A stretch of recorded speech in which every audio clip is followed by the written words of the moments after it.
안녕하세요. 오늘은 교과서 53페이지 국내에서 다양한 민족운동을 전개하다부터 수업을 진행하도록 하겠습니다.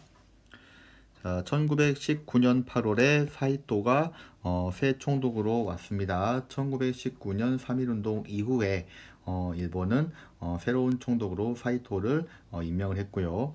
1910년대에 모단 통치를 실시했죠. 그러던 와중에 1919년 3.1운동이 일어났고 일본은 근본적으로 통치 방식을 새롭게 변화해야겠다라고 생각을 합니다. 그래서 사이토는 한국을 더욱 안정적이고 효율적으로 다스리기 위해 아주 중요합니다. 문화 통치를 내세웠습니다. 1910년대는 무단 통치, 1920년대는 이제 문화 통치로 이제 통치 방식이 바뀌었습니다. 그래서 군인이 아닌 문관도 총독에 임명될 수가 있었고요. 1910년대 헌병 경찰 제도가 이제 보통 경찰 제도로 바뀌었습니다.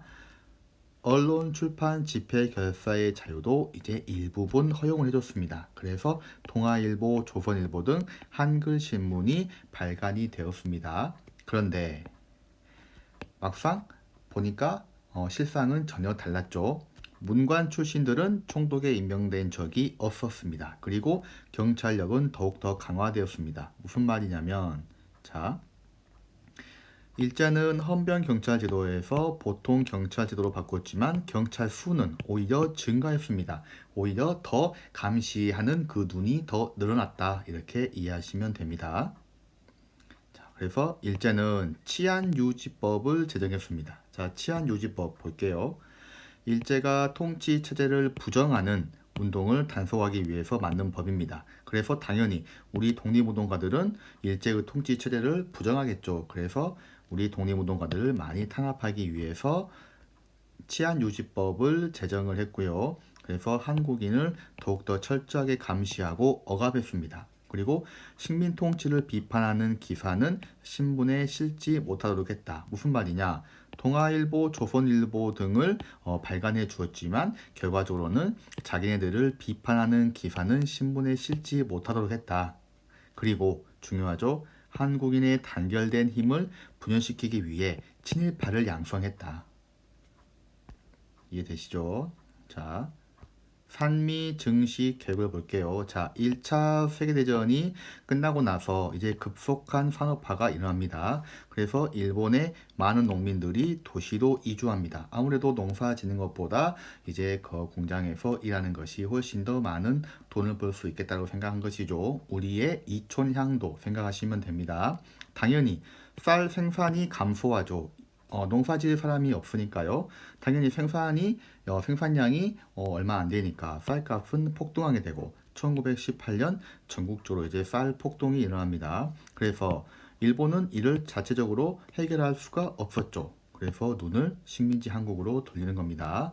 그래서 자, 조선 총독부는 일본의 부족한 쌀을 보충하기 위해 언제부터?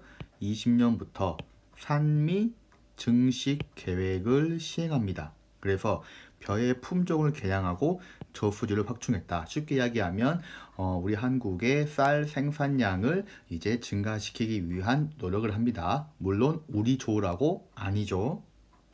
자, 봅시다. 이 때문에 쌀 생산량은 늘어났지만 자, 일제가 늘어난 양보다 더 많은 쌀을 가져갔다. 쉽게 이야기하면 생산되는 대로 다 일본이 자기네 나라로 가지고 갔다. 결국 누구 좋으라고? 자기네 좋으라고.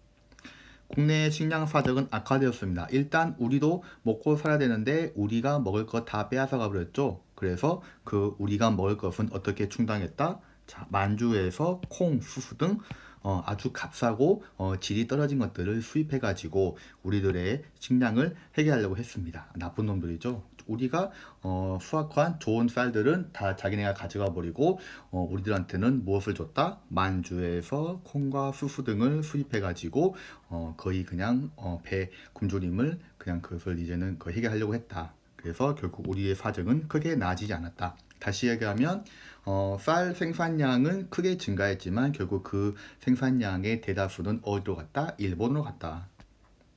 자, 보세요. 일본으로 가는 배에 쌀을 싣는 모습, 군산항. 자, 전라북도 군산입니다. 아무래도 전라남북도 지역이 평야지대고 곡창지대죠. 거기에서 생산되는 쌀을 가지고 가야겠죠. 그래서 항구, 목포와 군산이 이제 일제강점기 시대에 발전을 하게 됩니다. 자, 군산항 보이시죠? 자, 다음 페이지입니다. 실력 양성 운동입니다.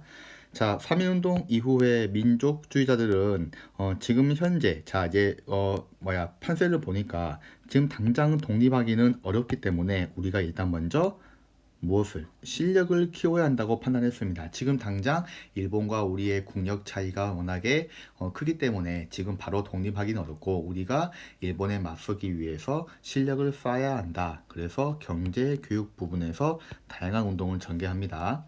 자, 일본 자본이 침투해가지고 민족 자본의 위기가 심화됩니다. 조만식은 어디에서? 평양에서 중요합니다. 조선물산장려회를 조직합니다. 그래서 물산장려 운동을 펼칩니다. 다시 조만식은 평양에서 물산장려운동을 펼칩니다. 내 살림 내 것으로 등의 구호를 내걸며 전국으로 확산시켰습니다. 이게 포스터예요. 토산품해용 우리 것 쓰자. 민족 기업의 육성을 강조했다. 보이시죠?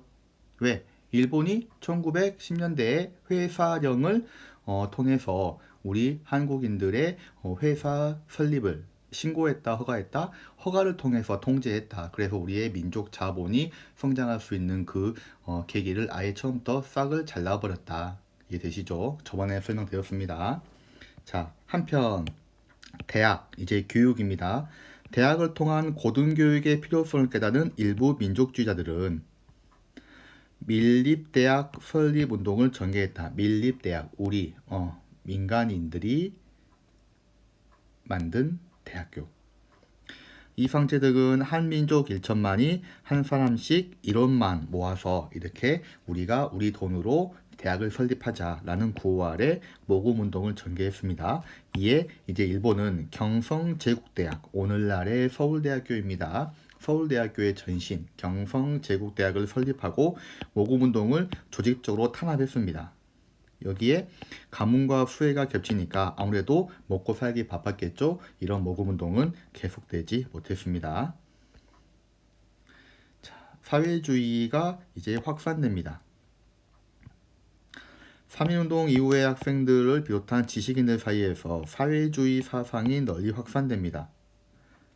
사회주의에서 가장 중요시하는 키워드가 뭐라겠죠? 평등이죠. 그래서 이에 영향을 받은 농민과 노동자들이 이제 농민운동과 노동운동을 벌이게 되고요. 자, 농민들은 소작인회, 농민조합 등을 조직해서 지주들, 가진 자들이죠. 가진 자들의 횡포와 일제의 식민지 수탈에 대항해서 싸웠습니다. 자, 소작료를 인하한다. 오늘날 우리 임대료를 인하해달라. 이런 운동과 비슷합니다.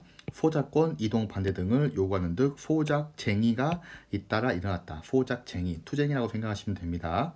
전라남도 암태도에서는 자, 소작쟁의가 일어났는데 자, 농민들이 소작료를 낮추는데도 성공하기도 했다. 노동자들 입장에서는 자, 열악한 작업 환경에서 장시간 노동에 시달렸다 하는데 월급은 일본인 노동자의 절반에도 못 미쳤다. 일은 열심히 했는데 돈 버는 것은 일본인들이 더 가져갔다. 절반 이상을 더 많이 가져갔다. 이에 노동자들은 친목회, 노동조합 등의 각종 단체를 만들어서 노동쟁의, 투쟁이라고 보시면 됩니다. 노동쟁의를 벌였다. 그래서 중요합니다. 1929년에 원산, 북한 지역입니다. 원산에서 일본인 감독관의 가혹행위 항의에서 노동자들이 총파업을 벌였다. 즉 1929년 원산 총파업. 농민 아닙니다. 노동자 계층이 벌인 노동쟁의 총파업. 1929년 원산 총파업 꼭 기억해 주시기 바랍니다. 자, 일제는 왜 경성제국대학을 설립했나요? 자, 읽어드릴게요. 일제는 거국적으로 밀립대학 설립운동이 확산되자 밀립대학운동, 이를 저지하고 여론을 무마시키기 위해 경성제국대학, 오늘날의 서울대학교입니다. 하지만 일제강점기 내내 한국인 학생은 전체 학생의 3분의 1밖에 되지 않았다. 그리고 수업도 일본어로 진행했습니다. 대학에 지원서를 제출한 학생과 본인의 정치적 성향, 3.1운동 관련 요구, 재산 등등 신분조사를 거쳐야 했다. 쉽게 말하면 일본에 반대되는 그 행동을 한 사람이나 집안의 자제들은 입학이 됐다 안 됐다? 당연히 입학을 시켜주지 않았겠죠. 그래서 경성제국대학을 졸업한 학생들은 시험을 통해 조선총독부 미안해요. 이거지? 아이고.